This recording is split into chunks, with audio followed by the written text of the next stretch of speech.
Samahan nyo kami ngayon sa isang malamig na lugar at payapa dito sa Oyis Farm and Camping Site.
Yun.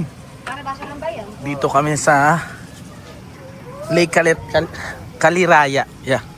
Mali ako eh. Ayan. Pakita ko sa inyo. Ayan, kumain muna kami dito. Magkakatabi na dito. Dati naman wala yan. Pero ngayon magkakatabi na yung ano. Tabi-tabi na siya. So dito muna kami. Order muna kami pagkain dito kay nanay. So ito 20. Kada isang stick ate no, 20. Yan, dito lang yan. Yun no. Ayos. Lake Kaliraya.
Pagkaliwa nyo sa daan papuntang Oyis, mapapansin nyo na maputik yung lugar, pero hindi naman ito madulas.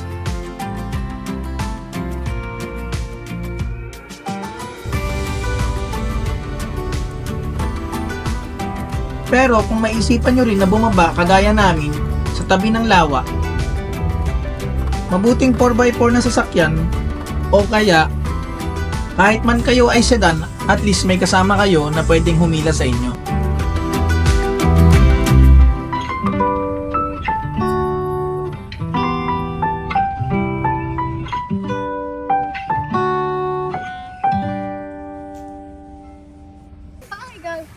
Yun.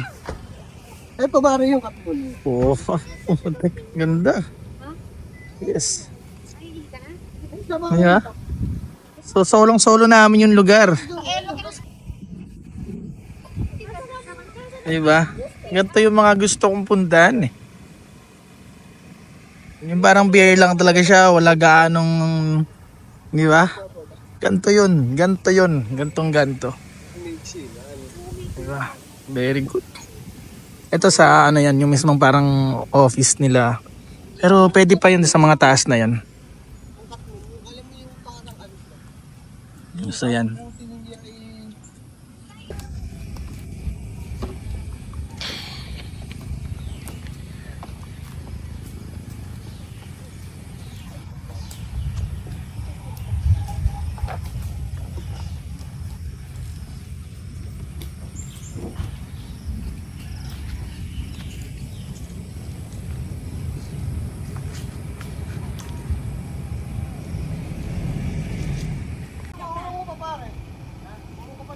Game na, set up pa tayo.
So ito na yung setup namin. So ayun na naman yung dalawa. Usual. So ito yan. So pinagtabi na namin yung aming mga coolers para dyan na lang tayo kukuha. Then dito ko pinapwesto yung ating lutuan para kahit paano maganda tingnan. Maganda magluto I mean. So meron pala tayong bigay nung may-ari. Yes, sa Suman. Marami pong salamat. Yes. And ito pala galing to sa ating kasama ang Martinez couple. Yan. Dahil halal ka, halal din to. Yan. No pork. Diba? So ito yan. So yung kasama natin yung pinakamagaling na driver na kasama ko. Ayan, di ba? Ayan o. Ito. Naka-Overland Kings yan, no? Oh. From Overland Kings, yung kanyang mammoth. Naka-RTT na siya. So, pakita natin. Ayan. Diba? Ganda. Laki. Diba? So, diba? Kung gagamitin naman, walang problema. Gamit eh. So, ito yung aming ano. Solong-solo namin yung campsite. Dahil every weekends lang talaga open to kasi yung owner ay nag-decide sila na gawing campsite pero typically ito rest house talaga nila. So ang pangalan ng campsite ay Oyis Farm and Camping Sites. Itong lugar na to. Ayan. Ganda nung aming view dito. Itong katabi namin dito, ito yung Anika. Yung kasunod din yung Katmon. So itong lake na to, ito yung Lake Lumot. Yan, so ang ganda. Sobrang tayapa. Sige, check natin itong dito sa taas. So ayan, ang dami nilang tanim na guyabano. So isa pa pala dito, pwede kang mag-charge dun sa area ngayon, yung hut nila dun. Dahil solar power ka sa tong area. So pagka morning, pwede kayong mag-charge dyan hanggat sa may araw pa. Then ang restroom nila dito. Yan. So to, pinapa-rent din nila to. In case yung mga walang dalang tent, yan, pwedeng mag-rent dyan. So yung parking area doon, pagka gusto na mag-tent pitching lang. Ayan. So courtesy, dahil meron tayong guyabano, bibigyan tayo ng guyabano ng owner. Yeah. Thank you very much.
Hindi pa Ay, kasi kanino ito? Akin ba to? Yeah, that's yours. Kanino, ay, sarap nitong ano. Sino nagluto? Si mami mo? Ha? Sarap. Wala. Ito ko pa lang, parang ang sarap na eh. Tignan natin. Siram. Sa bawang, masarapan eh. Pista. Ito, kahit tangis. Masarap pa rin.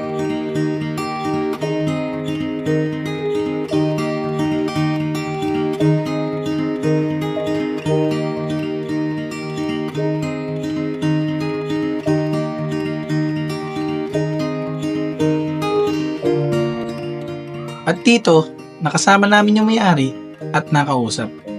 Ang sabi, ang lupa daw na ito ay pinamana ng tatay ni Sir Jason. Nung una, ginawa nila itong farm at kalaunan ay napagdesisyonan nilang gawin itong campsite. Masipag at mababait ang mag-asawang ito. Kaya kung mapupunta man kayo dito, hiniti ako na mag-enjoy at payapa ang mararamdaman nyo.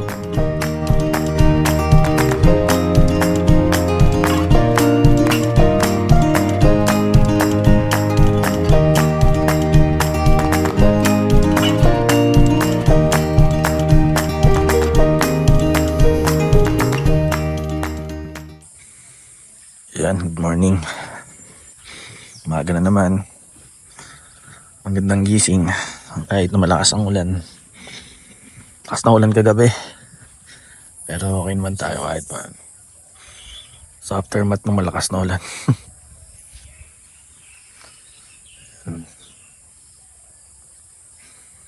Ganda ang view. Dito man tayo sa CR nila.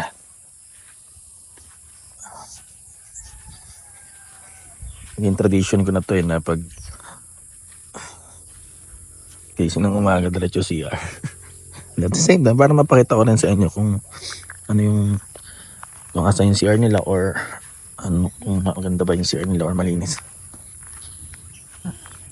Sama natin lahat yan kasi yung mga ibang campers natin, lalo yung mga may senior, nito sa CR talagang tingnan or matit. So, CR nila. Ayan.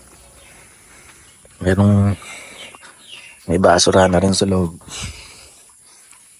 Saka malinis. Ayan. May salamin pa, so pwede ka magsalamin. Ganda, malinis yung CR nila.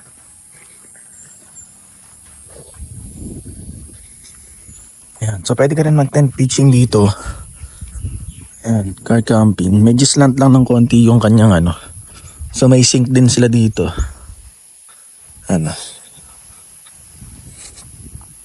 Pero okay pa to. Okay pa yan. Siguro much better na lang yung head nyo doon sa taas na part siguro. Hindi kayo mahirapan matulog.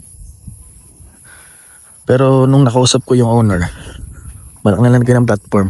Siguro kahoy. Parang masyadong ano. Pero tingin ko naman okay naman siya kahit di nakalagyan. Ito mo. Siyempre pagdating doon talaga bulusok yun. Yun, like this one.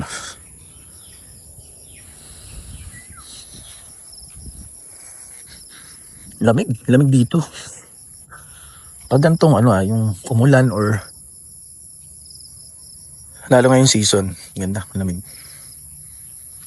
Madamo naman siya, so yung hindi siya maputik.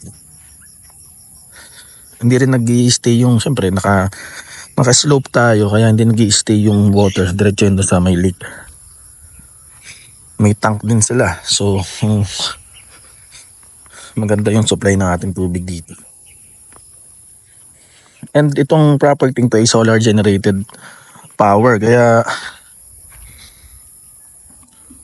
pag morning maganda, may charging station sila doon sa likod nitong ano sa left nung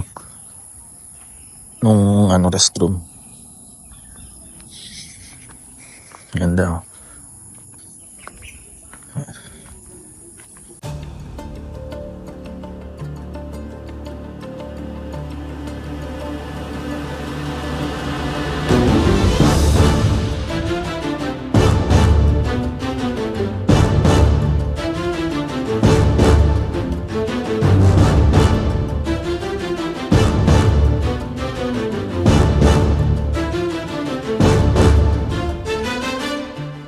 Ito ang nasa paligid ng Oyis Farm and Camping Sites.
ko na kain.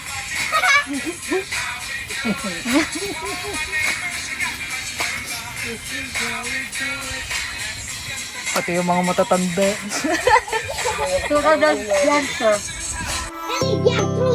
Bago kami umuwi, syempre, breakfast muna tayo.